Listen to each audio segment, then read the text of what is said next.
പത്തനംതിട്ട സ്വദേശിനിയും കൊച്ചി പുല്ലേപ്പടിക്ക് സമീപത്തെ take off overseas educational consultancy ഉടമയുമായ കാർത്തിക പ്രദീപാണ് വിദേശത്ത് ജോലി വാഗ്ദാനം ചെയ്ത് ഒട്ടേറെ സ്ത്രീകളെ കബളിപ്പിച്ചത്.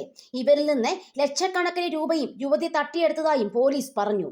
UK-യിൽ ജോലി വാഗ്ദാനം ചെയ്ത് തൃശൂർ സ്വദേശിനിയിൽ നിന്ന് 5.23 ലക്ഷം രൂപ തട്ടിയെന്ന കേസിലാണ് കാർത്തിക പ്രദീപിനെ എറണാകുളം സെൻട്രൽ പോലീസ് കഴിഞ്ഞ ദിവസം അറസ്റ്റ് ചെയ്തത്. UK-യിൽ സോഷ്യൽ വർക്കർ ജോലി ശരിയാക്കി നൽകാമെന്നായിരുന്നു കാർത്തികയുടെ വാഗ്ദാനം. ഇതിനായി പല തവണകളായി 5.23 ലക്ഷം രൂപ യുവതിയിൽ നിന്ന് കൈപ്പറ്റി.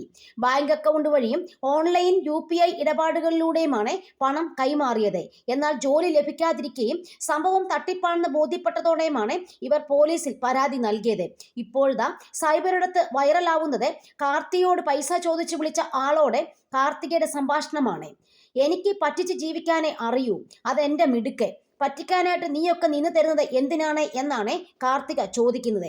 പോലീസ് കേസെടുത്തതോടെ കൊച്ചിയിലെ സ്ഥാപനം പൂട്ടി ഇവർ മുങ്ങുകയായിരുന്നു. സ്ഥാപനത്തിന് ലൈസൻസ് ഇല്ലെന്ന് നേരത്തെ അന്വേഷണത്തിൽ കണ്ടെത്തിയിരുന്നു. കൊച്ചിയിൽ മാത്രം 30 ലക്ഷത്തോളം രൂപയാണ് ഇവർ പലരിൽ നിന്നായി വാങ്ങിയതെന്നാണ് വിവരം. സംഭവത്തിൽ വിശദമായ അന്വേഷണം നടക്കുകയാണെന്ന് Kochi central station house officer Aneesh John പറഞ്ഞു.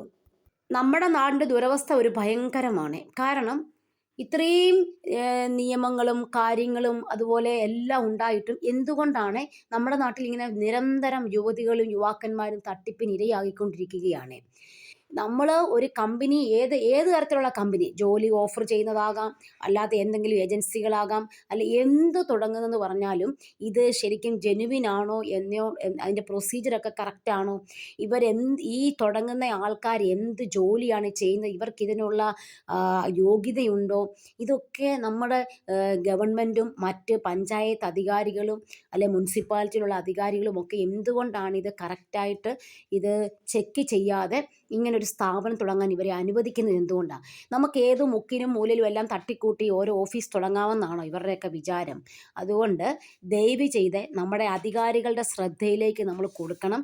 ഇനിയെങ്കിലും ആരും ഇതുപോലുള്ള തട്ടിപ്പിന് ഇരയാകാതിരിക്കാൻ വേണ്ടി ഗവൺമെൻറ് അധികാരികൾ കർശനമായ നടപടി മുന്നോട്ട് വെക്കണം. ഒരു സ്ഥാപനം തുടങ്ങുമ്പോൾ അതിൻ്റെ കാര്യങ്ങൾ എന്തൊക്കെയാണ്, അതിന് ഇവർ യോഗ്യതയുണ്ടോ, ഇവർ ജെനുവിൻ പേഴ്സൺ ആണോ, ഇവർ തട്ടിപ്പുകാരാണോ, ഇവർക്ക് വിദ്യാഭ്യാസ യോഗ്യത എന്തുമാത്രം ഉണ്ട്, ഇതെല്ലാം നമ്മൾ അന്വേഷിച്ചിട്ട് വേണം ഒരു സ്ഥാപനം, ഒരു ചെറിയ ബിൽഡിങ്ങിൽ പോലും ഒരു ഓഫീസ് പോലും സ്റ്റാർട്ട് ചെയ്യുന്നതിന് മുന്നേ പഞ്ചായത്ത് അധികൃതരും അതുപോലെ തന്നെ മറ്റ് ഗവൺമെൻറ് അതിൻ്റെ മേലധികാരികളും എല്ലാവരും ചെക്ക് ചെയ്ത് വളരെ സ്ട്രിക്റ്റായിട്ട് നിയമങ്ങൾ ഫോളോ ചെയ്യുന്നുണ്ടോ എന്ന് നോക്കിയ ശേഷം മാത്രമേ ഇങ്ങനെ ഓഫീസ് തുടങ്ങാൻ അനുവദിക്കാവുള്ളൂ.